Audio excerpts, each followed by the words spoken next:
For Creamer Media's Polity, I'm Shannon de Rehove. WIT senior researcher Nicolas Pons-Vignon and PhD candidate Mbuso Nkosi join me to discuss the book Struggle in a Time of Crisis. Your book is titled Struggle in a Time of Crisis. What crisis are you referring to? Okay, thank you, Shannon. In terms of the crisis, as you say, the book is titled Struggle in a Time of Crisis. And when we speak of the crisis, so to struggle in a time of crisis, right?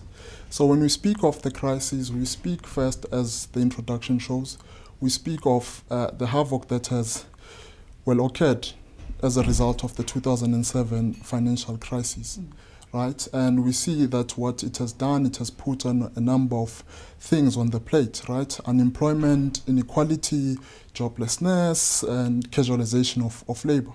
And what this crisis again, when we look at the crisis again, we also speak of the crisis in terms of labor, what is happening in the left, the crisis of the left, which can be traced back to, the 1960s in Europe, as Keynesianism was dominating the world, where a number of trade unions had won, I think, hard battles, right, and got co-opted into different structures of business, and they were making a number of decisions, and they were enjoying the spoils of victory.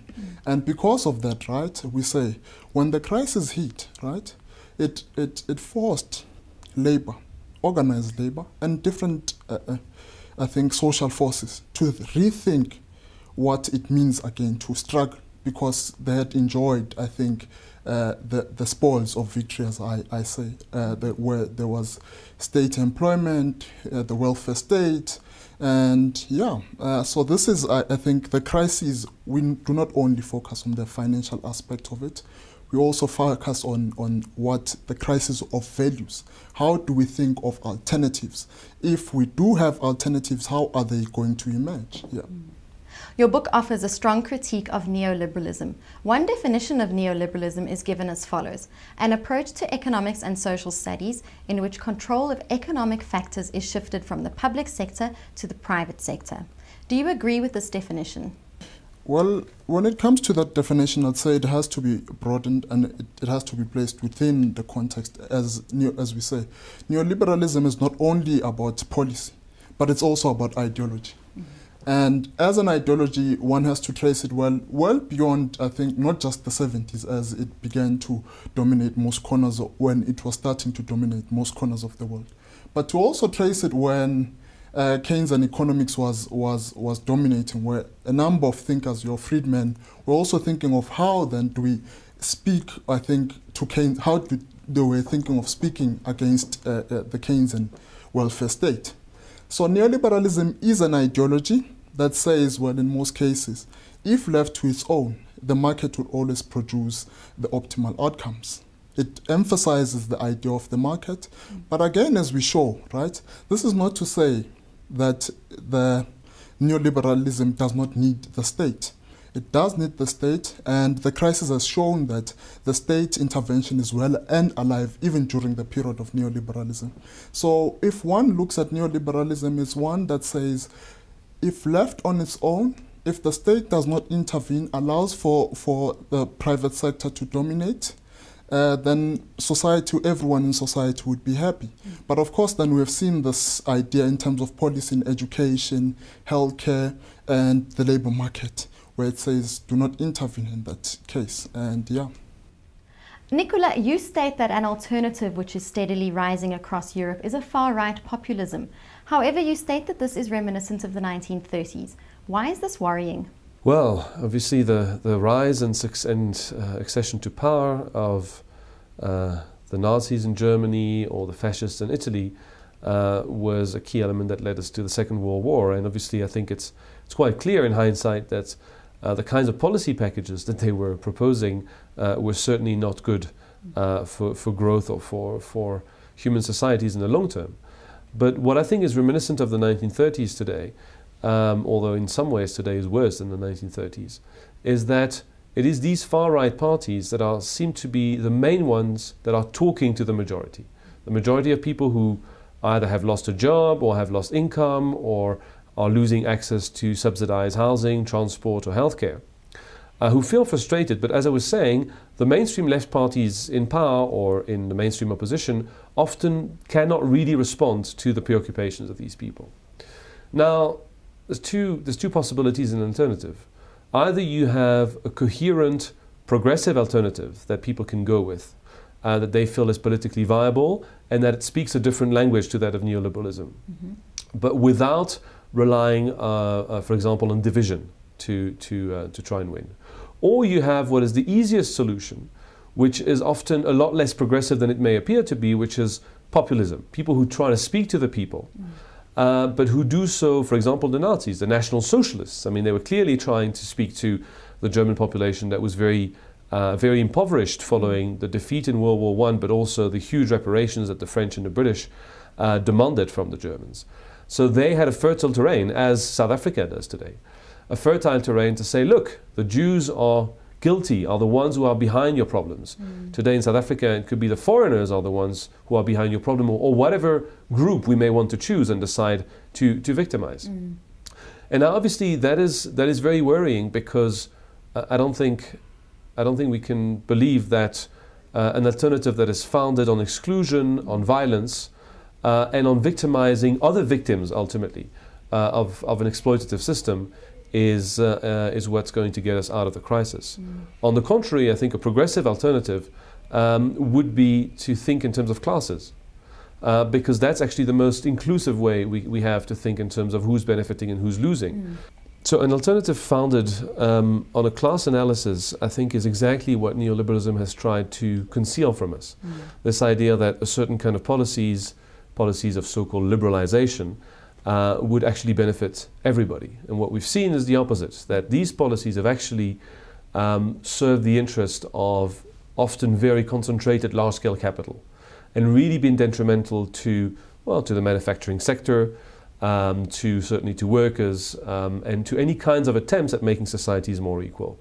So reclaiming a space where we can talk about alternatives in a way that incorporates a class understanding of the implications of policies, but without, of course, meaning that we're not talking here about killing the 1%, or however we define the dominant classes, but acknowledging that what we are faced with is a very, very organized political, economic, media controlled society, and that to fight this discourse we need unity across the board, which is something the left has historically struggled with, but that initiatives that the Global Labour Column try to contribute to addressing by promoting unity and showing how very similar problems are occurring across the world, and call for similar solutions. Many economists argue that neoliberal capitalism does not only increase inequality, but generates disequilibria, which threaten the possibility of sustained growth. What is your view? Well, I think that's exactly where we are today. The crisis that started in 2007 has been often described as a crisis associated with the consequences of neoliberal policies. These policies were sold, quote unquote, as policies that would resolve the problems with too much state intervention and an inefficient allocation of factors of production. But the result has been that the first one we know, which is very, very clear, is a return to incredibly high levels of inequality. I think it was in 2007 or 2008 that the US got back to the level it was at prior to 1929, of an enormous share of total income appropriated by the top 1%. But a lot of economists said, well, that's fine, because inequality can actually sustain growth. It doesn't matter. What matters is growth rates. Now, the crisis has shown that not only does neoliberalism increase inequality, and its particular inequality between capital and labor, as shown by Thomas Piketty, for example, but it also makes the whole foundation of growth fragile, because a very uneven distribution of income is actually not something that is good for the demand that the economy needs to keep going. It also, of course, increases situations of extreme poverty, which are themselves also, of course, harmful. So the problem with the current policy package that is globally dominant is not just that it's increasing inequality, but it's also that it's not sustainable in terms of growth. And I think it's it's where we are today to see that the only solutions that economists and policymakers can offer to a crisis linked to neoliberal policies is more neoliberal policies. And I think the problem with that is that whether we're in South Africa thinking of the ANC, or of course in Britain thinking of New Labour, or in Germany with the SPD, is that the left-wing parties across the board have espoused neoliberalism. So they may differ on, say, gay marriage or the level of social grants, but they do not have any differences when it comes to thinking about macroeconomic policy. So today, for example, what we need very clearly is a lot more investment to get the economic machine going, whether it's in Greece or in South Africa or elsewhere. And yet, neoliberal stronghold on our thinking on the macroeconomy and the policies prevents us from going there, because people are afraid of debt. And I think that's a major problem, because if the mainstream parties do not offer any substantive difference, then it could open the door to various problems. What impact is this crisis having on labour, and what alternatives are there to the neoliberal crisis? The impact on labour, and I'd start with the impact on labour and also speak to the alternatives. And perhaps I'd also bring it closer to us, South Africa, to say what we see. Well, as I've mentioned, we saw unemployment, we saw the rise of casualization. Casualization is always linked to the idea of labour market flexibility, where a number of people have been working a lot of hours with a little pay, or sometimes they're occupying precarious jobs. That is when it is applied to labour. But I think what we saw, and I think when we think of it when it is applied to labour here in South Africa, as we saw with the Marikana massacre, as we saw with the farm workers' strike in Didorns in 2007. This is all rooted in neoliberalism and its effects, because then if you come to think of it, well, as the book shows, the article on Marikana, that a number of unions had been co-opted into decision-making when it came to business, and of course the story of NUM has been retold in a number of articles, that NUM had lost its alliance with the workers, hence they went to AMCU. And of course, if you look at the workers themselves, they were facing a number of issues. One of them is that of debt, right? Microloans, and the microloans giving workers that money because the wage was not enough, right, to meet their reproduction. And because of that, right, we saw the strike. And of course, then in the Dons, it also happened in 2012, and we saw the massacre. So that's been its application in terms of labor. But in terms of alternatives, and I think of alternatives, as I've been saying, neoliberalism is also an ideology. So there is then a need to explore ideas, right? During the crisis, the world has been saying more neoliberalism.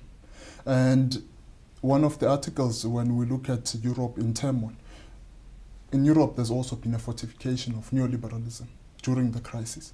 So what we say is that, I think the article by Joan Falicio in the book, and I also believe in this, to say, well, as much as one needs alternative policies to neoliberalism, there's also then a need for a dialogue of within progressive forces to think critically and differently, to say how then do we push different ideas, right?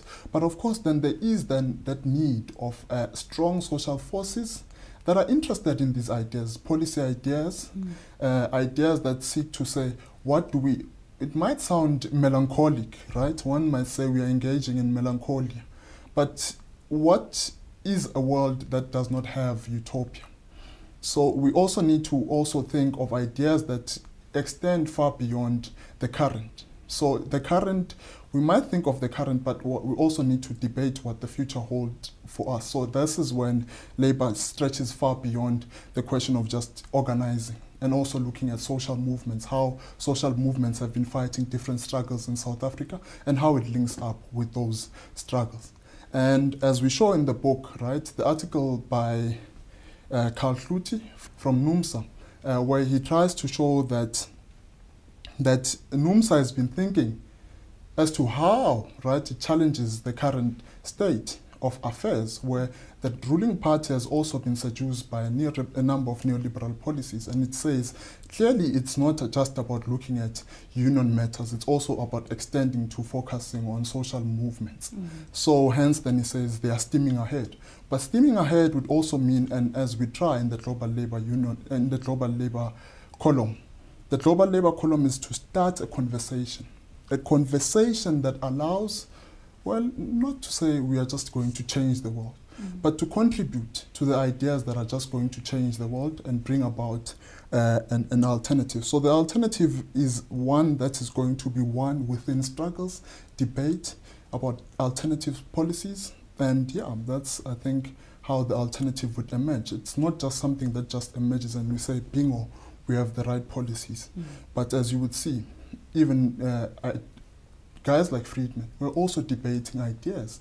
As today we have neoliberalism, it emerged from hard-fought struggles during the period of Keynesianism. So today, the floor is open for us to fight hard for alternative ideas and debate amongst ourselves as to which society we want to live in. So this society would speak to a question of inequality, unemployment, labor market flexibility, education, healthcare, yeah. That was Wits senior researcher Nicolas Pons-Vignon and PhD candidate Mbuso Nkosi speaking to Creamer Media's Polity about the book Struggle in a Time of Crisis.